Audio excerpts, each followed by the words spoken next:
Bienvenue dans cette nouvelle édition de l'Africa Tonight. Voici les titres de l'actualité. Des scènes de liesse ont été observées à travers la Côte d'Ivoire ce mardi 19 janvier. L'ancien président Laurent Gbagbo et son ex-ministre de la Jeunesse Charles Blé Goudé ont été acquittés de crimes contre l'humanité par la Cour pénale internationale. Renforcement de la coopération entre la Guinée équatoriale et le Rwanda. 4 accords de partenariat ont été signés entre les deux pays à l'occasion d'une visite du président Théodoro Obiang Bazogo à Kigali. Et puis exonération de la TVA chez les petits consommateurs d'eau et d'électricité au Cameroun. La mesure prévue dans la loi de finances 2019 entrera en vigueur dès le mois de février. C'est un instant auquel ont rêvé les partisans de Laurent Gbagbo depuis son arrestation en 2011. L'ancien président ivoirien et son ex-ministre de la Jeunesse Charles Blé Goudé ont été acquittés ce mardi 15 janvier 2019 de crimes contre l'humanité par la Cour pénale internationale qui a ordonné leur mise en liberté immédiate. Une décision qui suscite de vives réactions. Solange Dubois. Laurent Gbagbo a été acquitté de crimes contre l'humanité par la Cour pénale internationale ce mardi 15 janvier 2019. Une victoire selon l'avocat de l'ex-président ivoirien dont la CPI s'est prononcée en faveur de la mise en liberté immédiate. Conformément à la norme applicable telle que prévue à l'article 66 du statut de Rome. Fait droit aux demandes d'acquittement présentée par la défense de Laurent Gbagbo et celle de Charles Blé Goudé concernant l'ensemble des charges portées à leur encontre. Ordonne la mise en liberté immédiate des deux accusés conformément à l'article 81.3c du statut. Accusé de crimes contre l'humanité à la suite de la crise post-électorale en Côte d'Ivoire entre décembre 2010 et avril 2011, Laurent Gbagbo et son ancien ministre de la Jeunesse, Charles Blé Goudé, étaient incarcérés depuis le 30 novembre 2011. 14 demandes de liberté provisoire avaient été déposées par leurs avocats, mais aucune n'avait abouti. Oui, Gbagbo est libéré là, n'est-ce pas? Voilà. La vérité triomphe toujours du mensonge. Vous comprenez, monsieur? Voilà ce que je pouvais dire. La conciliation vraie, c'est Gbagbo. C'est pour lui, ce pays, il va revenir, la paix va revenir. La paix va revenir. Et nous qui souffrons, le son du marché qui est vite, ça va être rapide. Il vient et moi et attend mon papa Laurent Gbagbo. Le retour de Laurent Gbagbo en Côte d'Ivoire. J'attends papa Gbagbo, je t'attends. Tu as un esprit, tu es en nous. Je voulais rendre grâce à Dieu pour la libération de mon président, pour les dignes fils de la Côte d'Ivoire. Il a prouvé par A plus B qu'il n'est pas un sanguinaire, il aime son peuple. C'est un acte point de réconciliation qui vient poser. Laurent Gbagbo libéré, Blé Goudé libéré, il rend vraiment la réconciliation posée. Je remercie tous les acteurs de ça, surtout le président de la République, et je remercie tout le monde. Je suis natif du Nord, la vérité a parlé, Laurent Gbagbo est libre. Il n'a rien fait de mauvais pour se retrouver en prison. Dieu a fait qu'il est libre. Dieu a toujours donné la vérité à celui qui doit avoir la vérité. Merci pour la victoire de Gbagbo. On aime le Gbagbo. On aime le Gbagbo. Nous sommes prêts pour la libération de Gbagbo. Gbagbo est libéré. La Côte d'Ivoire est libérée. Toute l'Afrique est libérée. Un acquittement total et une libération immédiate. Cependant, le procureur Eric McDonald a été autorisé à émettre des observations. L'ancien président ivoirien et son ex-ministre pourraient être remis en liberté sans condition ou alors soumis à une libération conditionnelle. Une nouvelle équipe gouvernementale entre en scène au Gabon, une équipe de 38 ministres qui a prêté serment ce mardi 15 janvier devant le président Ali Bongo Ondimba, de retour de sa convalescence au Maroc, retour qui intervient 8 jours après la tentative de coup d'État du 7 janvier et qui, selon la présidence, vient clore le débat sur la vacance du pouvoir. Le président équato-guinéen Teodoro Obiang-Nguema Mbazogo s'est rendu ce 14 janvier 2019 au Rwanda, une visite d'amitié et de travail qui s'est soldée par la signature de 4 accords de partenariat, notamment dans le domaine du transport aérien. Rwandair, qui ambitionne de dominer le ciel africain, fera donc bientôt cap sur Malabo. Reportage de Fraterne Dakia Senga, notre correspondant au Rwanda. Accompagné d'une délégation de hauts responsables, le président équato-guinéen Teodoro Obiang-Nguema a été reçu à Kigali ce 14 janvier 2019 pour une visite officielle d'une journée. À présenter à tête avec son homologue rwandais Paul Kagame, les deux chefs d'État ont assisté à la signature de 4 accords de partenariat, notamment dans les secteurs du tourisme et du transport aérien.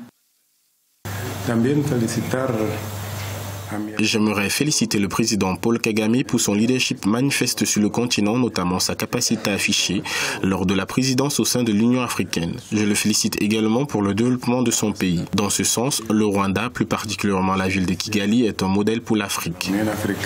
Le président rwandais a félicité la Guinée équatoriale pour son rôle dans la représentation de l'Afrique au Conseil de sécurité des Nations Unies. Il a profité de l'occasion pour inviter les citoyens et les entreprises équato-guinéennes à tirer le meilleur parti du régime de visa à l'arrivée que le Rwanda a institué depuis janvier 2018.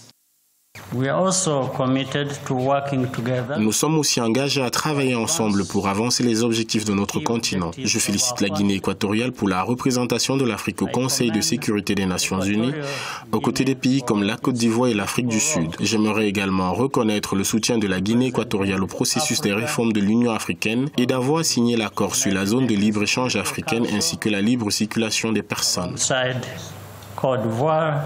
En 2014, lors d'une précédente visite du président Obiang à Kigali, les deux pays avaient signé les accords de coopération mutuelle portant notamment sur le partenariat économique, les investissements, la sécurité, les transports et le soutien mutuel dans les affaires internationales.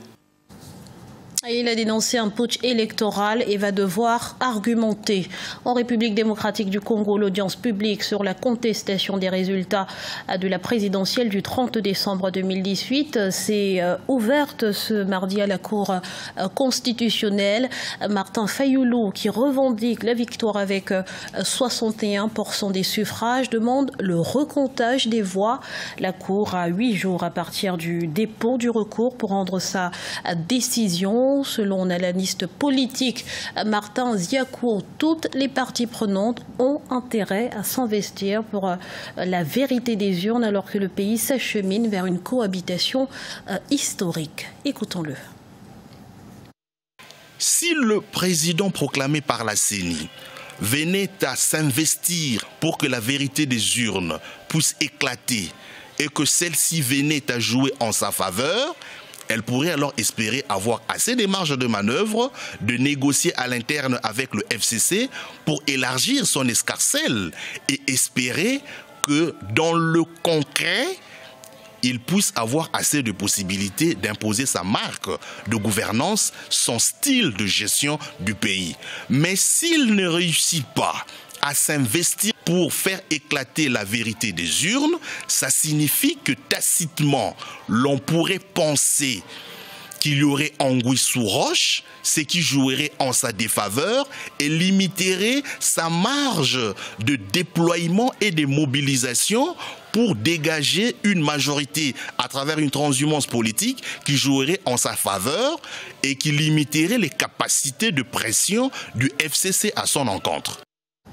Et de l'autre côté de la rive, en République du Congo, l'aéroport de Pointe-Noire a fait peau neuve. Après 3 années de travaux, c'est une infrastructure dernière génération et répondant aux normes internationales que les passagers ont découvert. Les travaux concernaient aussi bien le renforcement, l'élargissement et l'extension des aires de mouvement que la réhabilitation et l'extension de l'aérogare pour le plus grand bonheur des populations.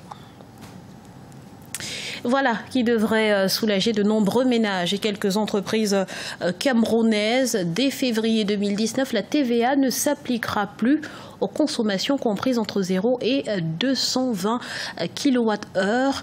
Il faudra en revanche respecter certaines consignes. On fait le point tout de suite dans ce reportage de Viviane Baroken. Dès le mois de février 2019, la taxe sur la valeur ajoutée ne s'appliquera plus aux consommateurs des ménages du courant électrique et de l'eau potable, compris entre 0 et 220 kW par heure et entre 0 et 20 mètres cubes d'eau. Une mesure bénéfique pour les ménages et les petites entreprises qui verront leur facture mensuelle baisser. Oui, c'est une très grande solution déjà pour l'électricité parce que ça touche quand même la plus grande majorité des Camerounais. Nous espérons que dans d'autres secteurs, ça devra suivre pour qu'il y ait vraiment la vie moins chère au Cameroun, pour que nous entamions cette année grandes opportunités avec toute la sérénité. C'est un très grand pas.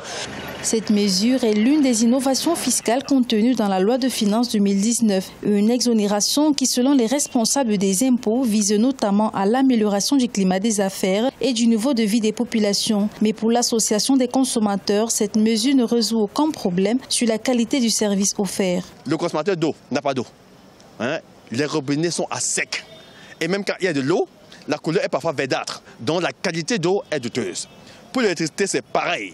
Donc comment venir maintenant leur parler d'affaires de TVA à moins de 220 kW pour l'électricité et à moins de 20 mètres cubes d'eau pour l'eau? Nous souhaitons que les politiques qui parlent de grandes opportunités nous donnent la vraie grande opportunité en supprimant totalement la TVA sur ces services de base. Par ailleurs, pour bénéficier de cette exonération, le concessionnaire du secteur de l'électricité et du secteur de l'eau conseille aux ménages d'avoir un compteur individuel afin de contrôler les différentes consommations. Ce journal a été réalisé par l'ensemble de la rédaction. Merci pour votre fidélité. Dans un instant, une nouvelle édition de l'actualité sur Africa 24.